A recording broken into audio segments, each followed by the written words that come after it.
Bienvenue sur la chaîne Mes Petites Créas, mais pas que. Aujourd'hui, nous allons faire des barres de céréales naturelles, sans conservateur, et en plus, meilleures pour la santé, tenez-vous savez ce qu'il y a dedans. Parce que dans le commerce, déjà, maintenant c'est cher.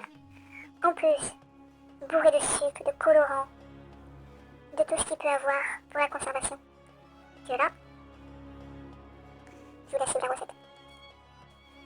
Alors pour cette recette, j'effectue assez souvent, j'en fais en général une fois, voire deux fois, tout dépend. Soit une fois par semaine, soit trois fois tous les 2 semaines, ça dépend en fait, ça dépend de la consommation que l'on en fait. Bon là je vais utiliser du sirop de glucose, je m'en sers pour faire des gâteaux. Parce que je n'ai pas eu le temps d'aller au petit producteur de miel qui est à plusieurs kilomètres d'où on est en Algérie. Donc du coup, vu je n'ai pas eu le temps, et puis le dernier miel qu'on a eu était pas laissé, donc il faut le faire chauffer, tout ça. Et ensuite il me reste un petit peu, du coup, j'ai acheté ça pour dépanner, mais en sachant que vous pouvez faire très bien avec ça sans problème, parce que j'ai déjà testé. Et bon. Et puis je sais qu'en France, le miel est hors de prix, et puis en sachant que du miel comme on a ici, soit c'est hors de prix, ou soit on vous fait vendre du rêve, en sachant qu'il y a beaucoup plus de sucre que du vrai miel. Donc pour cette recette, donc on a besoin donc, de miel ou de colorant, enfin de l'équivalent. On a besoin de graines de flocons d'avoine,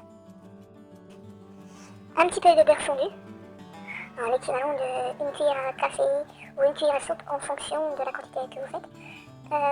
Moi je fais au pifomètre, j'ai tellement l'habitude que je prends plus de mesure. Et si je prendrais les mesures, à mon avis, je vais me perdre. Donc regardez un peu ce que ça peut donner au niveau de la vidéo. Et essayez de voir. Donc je mets dans des moules, j'ai acheté chez Action et que j'ai galéré à trouver déjà. J'ai vu sur des hauls YouTube, présentation de rayons, qu'apparemment ils en avaient refait, mais ils étaient d'autres couleurs. Il y avait des couleurs au choix, donc je verrai si je retrouve. J'essaierai de refaire pour faire un peu plus de barres de céréales ou même autre chose. Vous pouvez même faire des barres de céréales à la cuisson, mais pour moi, pour l'instant, ça sera non cuisson. Je testerai par la suite avec cuisson, mais pour l'instant, je n'ai pas envie. Donc, vous ajoutez également un petit peu de poudre. Alors, je change. Des fois, je mets un peu de poudre de noisette, des fois un peu de poudre d'amande. Je varie, c'est pas obligé, ce n'est pas obligé à 100%. Des fois, je n'en ai pas. Après, vous pouvez mettre un petit peu de cacahuètes. Le croustillant, vous pouvez mettre des pistaches, vous pouvez mettre des noix de cajou, vous pouvez mettre des amandes, comme vous le souhaitez. Vous mélangez le tout, donc vous ajoutez du miel, vous voyez la contenance que vous allez voir, la consistance que vous allez voir sur la vidéo, comment ça peut être. En fait, il faut que ça fasse de la pâte à modeler, tout simplement. Donc vous allez prendre votre mélange et vous allez ajouter à vos moules. Après, une fois que vos moules sont bien tassés, sont bien votre préparation est disposée à l'intérieur, vous allez les disposer au congélateur. Pourquoi au congélateur? Parce qu'elles vont durcir et dès que vous voulez l'utiliser, vous démoulez et vous les remettez au congélateur car elles ne sont pas soudées. Après, pour qu'elles soient soudées, vous pouvez aussi déposer du chocolat fondu. Alors, c'est pratiquement la recette.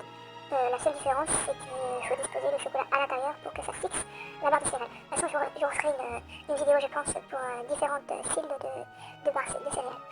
Donc, si vous n'êtes pas abonné et que vous voulez voir la suite de mes aventures, n'hésitez pas à vous abonner, c'est gratuit et ça fait toujours plaisir. Et pour les barres, j'ai oublié de préciser, je sais plus si je l'ai précisé ou pas. Donc, vous les mettez au congélateur. Une fois vos barres, il faut vous les laisser au congélateur pour bien qu'ils figent, en sachant que vous pouvez les démouler et les manger directement sans problème. Elles ne sont pas congelées, elles sont juste figées en fait. Vous fermez les barres, si vous les mettez au frigidaire ou vous les laissez sortir, ça va être comme si vous les veniez de les faire. C'est-à-dire elles ne seront pas prises. Voilà, bonne dégustation. C'est trop bon, maman, merci. La vidéo vous a plu, alors abonnez-vous si ce n'est pas déjà fait. Partagez, likez. Et je vous laisse pour de prochaines aventures. Ciao, ciao!